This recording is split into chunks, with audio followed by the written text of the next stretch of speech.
शहरात दररोज सरासरी 2 ठिकाणी चोरी घरफोडी होते, अशी मागील 11 महिन्यांमधील वस्तुस्थिती आहे। बंद घरांवर लक्ष ठेवून चोरटे अवघ्या काही मिनिटांमध्येच त्या ठिकाणी डाव टाकतात व दागिने रोकड घेऊन पसार होतात, असे पोलिसांकडील फिर्यादीतून स्पष्ट होते। या पार्श्वभूमीवर आता ज्या परिसरात चोरी घरफोडीचे प्रमाण अधिक आहे त्या प्रत्येक ठिकाणी QR कोड लावून रात्री नियमित व दिवसाही पोलीस गस्त घालणार आहेत। शहरातील 550 ते 600 ठिकाणी निश्चित करून या ठिकाणी QR कोड बसविले जाणार आहेत। सोलापूर शहरात MIDC, बिजापूर नाका, फौजदार चावडी, सदर बाजार, जोडबाईपेठ, जेल रोड व सलगर बस्ती अशी 7 पोलीस ठाणे आहेत। गुन्हेगारी रोखण्यासाठी पोलीस आयुक्तांची यंत्रणा एकदम मजबूत आहे, पण चोरी घरफोडीचे प्रमाण काही कमी होत नाही, अशी स्थिती आहे। एखादी व्यक्ती घर बंद करून काही दिवसांसाठी परगावी गेली की तिच्या घरी चोरी झाली म्हणून समजा, अशी ही उदाहरणे समोर आली आहेत। दिवसा असो की रात्र घरफोडीचे प्रकार सुरूच असतात। ग्रामीण भागाप्रमाणे शहरी भागात शेजार धर्म सहसा दिसत नाही। शेजारी रात्रीच्या वेळी कुत्री जोरात भुंकत असली तरी देखील अनेक जण कुत्री का भुंकत आहेत हे जाणून घेत नाहीत। नागरिकांनाही पोलिसांनी CCTV कॅमेरे बसवा,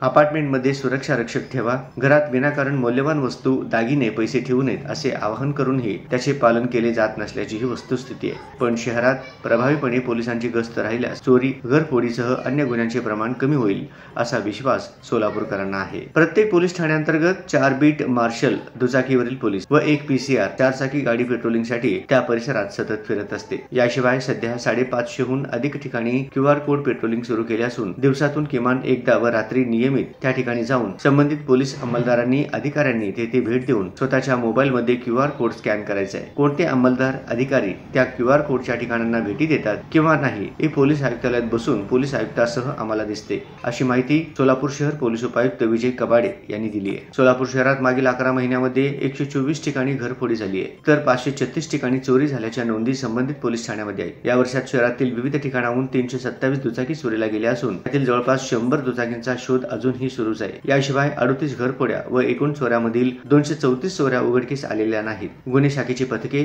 स्थानिक पोलीस आणि प्रत्येक पोलीस ठाण्यामध्ये गुन्हे प्रकटीकरण पथक अशी यंत्रणा असताना देखील अशी स्थिती आहे।